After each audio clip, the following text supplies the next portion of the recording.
horumarinta beeraha Somaliland Engineer Cabduqaadir Iimaan Warsame oo la hadlay warbaahinta qaranka Somaliland ayaa ka digay wararka been abuurka ah ee muddooyinkii ugu dambeeyay laga faafinayay saadaasha hawada Somaliland oo ku saabsanaa in dabaylo iyo duufaano ay ku soo wajahan yihiin Somaliland waxaana uu sheegay in arrinkaasi yahay mid wax kama jiraan wasiirku waxa uu xusay in wasaaradda horumarinta beeraha Somaliland ay dalka uga wakiil tahay la socoshada saadaasha hawada Somaliland waxaana uu sheegay in aanay jirin dabaylo iyo duufaano khatar ku ah Somaliland oo ku soo dhanka kale wasiirku waxaana uu xusay wasiirku inay bilowdeen roobabkii dayrta ayna ka da'ayaan qaar ka mid ah gobolada Somaliland waxaana uu xusay in ay saadaasha hawadu ay sheegayso jawi dhexdhexaad ah oo aan lahayn dabaylo iyo duufaano waxa uu ku dheeraaday roobabka la filayo in dhawaan ay ka da'aan ama maalmaha soo socda ay ka da'aan Somaliland xadiga ay leeyihiin isagoo ka warbixi waxaana uu ka hadlay arrimo kale oo la xiriira saadaasha hawada Somaliland maanta waxaan isugu nimi inaan maxayday aan warbixin ka bixino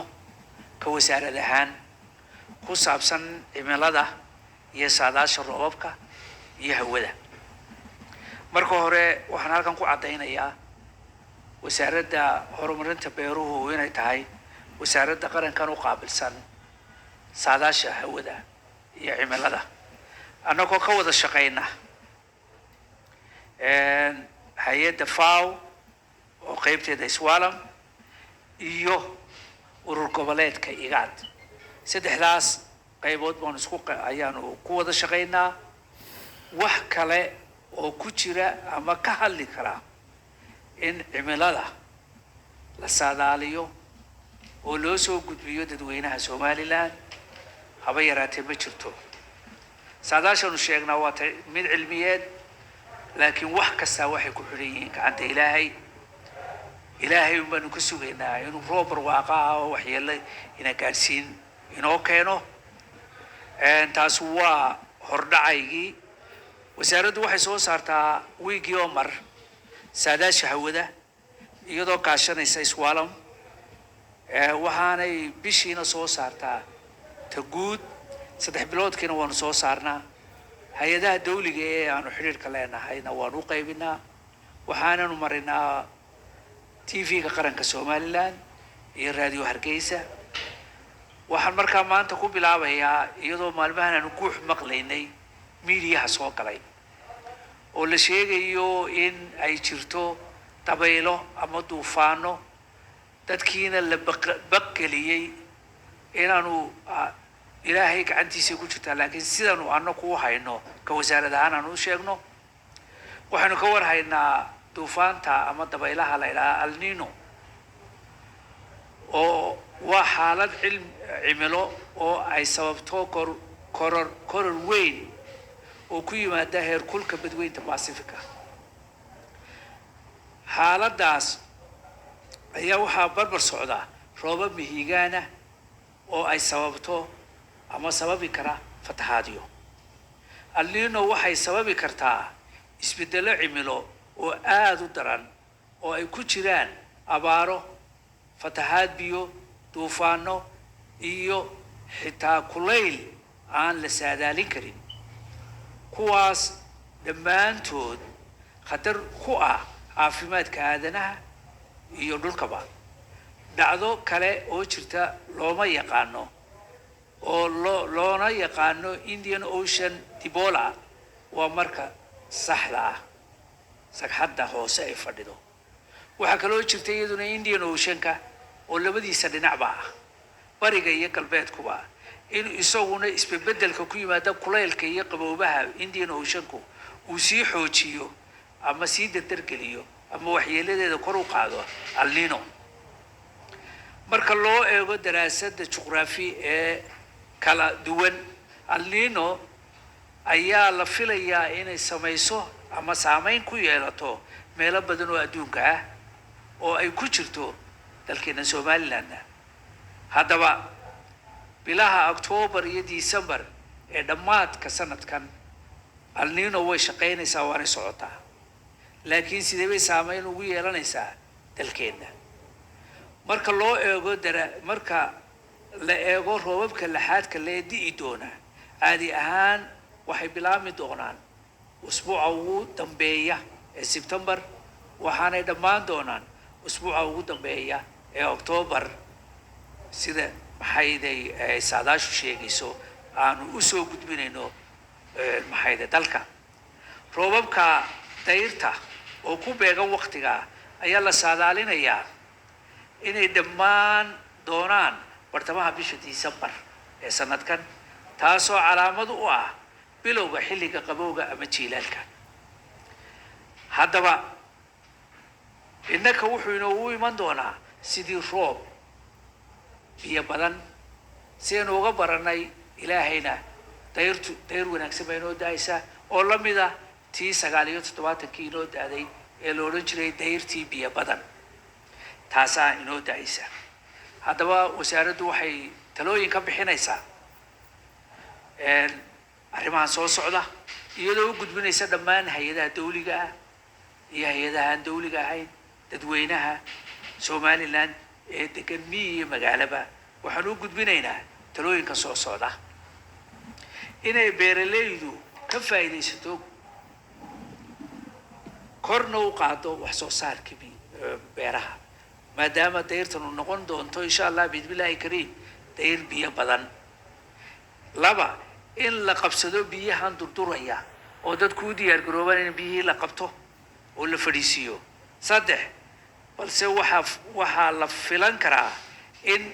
ayax dilaaco maadaama dayrtan uu tahay dayr biyo badan inuu ayax dilaaco ayaa la filan karaa oo ka dilaaco gobolada Jamhuuriyadda Somaliland khaas ahaan xeebaha ka soo bilaabo ayaxu uu ku sii badanayaa ama ku sii fidayaa qaybo ka mid ah geeska Afrika innakana xad u ah oo inoo soo bilaabaya marka waa in wacyigelin fara badan taana aanu ka sameynaa oo raadiyowga iyo TV-yada kuwa madaxa bannaan iyo kuwa qarankaba laga baahiyaa in ayax iman karo ayaxaas aynu la dagaalami lahayna aynu folowgeeda qabano wasaaradduna way u diyaar garowday wacyigelintiisana way wadaa afar in kor loo qaado wacyigelin ku saabsan horo u dhigista ku saabsan qadaraha daaladka waxa laga yaabaa meelaha jeexjeexyada ah iyo meelaha dooxyadu u badan yihiin in ay biyuhu ku fatahaan biyo fatax badanna halkaa ka yimaado marka waxaanu ka digaynaa in ay dadweynaha degan meelaha jeexjeexyada ah iyo togoga hareerihiisa iyo meelaha baddu u dhowdahay inay taxadar badan sameeyaan kolley sideennii caadiga ahaydna usbuuc kasta waan soo gelin doonaa inaan maxayda idin wargelino idinkuna wacyigelino waxa usbuuc September saadaasha aanu halkan ku haynaa markaanu tixgelino xarunta igad ee u qaabilsan saadaasha hawada waxay ku baaqday in bilaha 10aad iyo 12aad ee sanadka 2023 la saadaalinayo xaalad roob badan sida caadiga ah wadamada saameeya geeska Afrika intiisa badan warbixinta saadaasha roobabka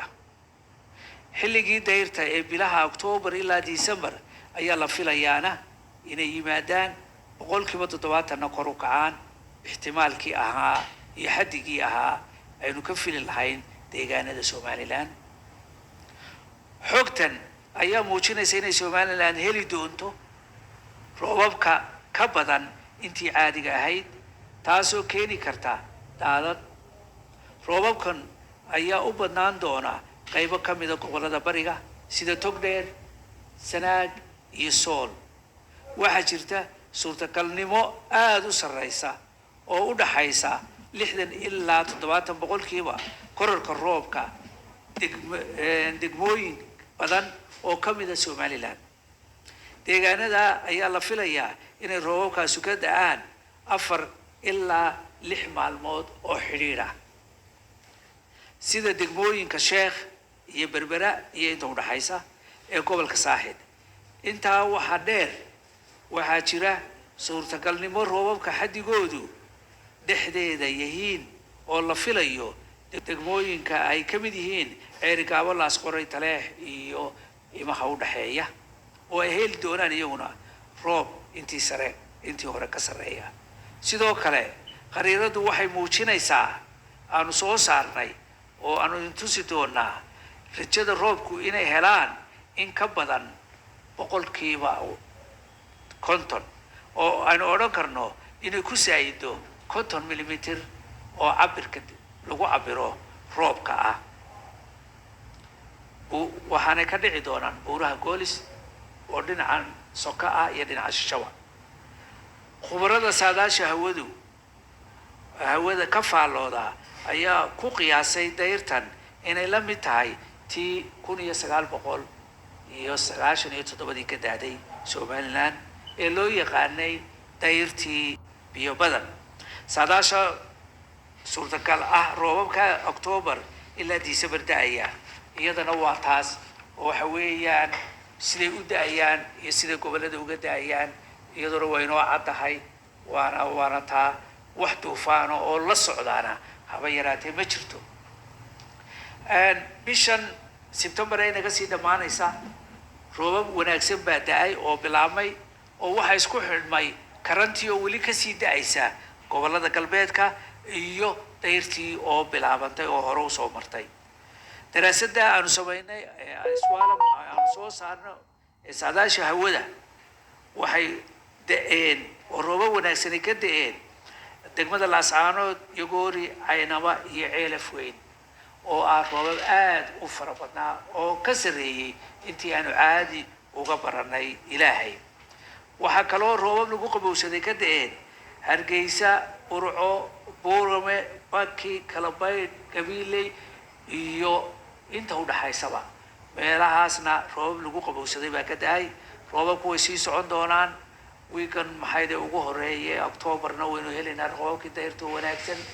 wax laga baqdaa oo argagaxa oo aanu ka maqlaynay maalmahan dhaweytana ma jirto waa roobab ayuuna kaynu ugu imanayaa ilaahayna waxaynu ka rajaynaynaa inuu ilaahay roob barwaaqo leh oo dhulka inoo barwaaqeeya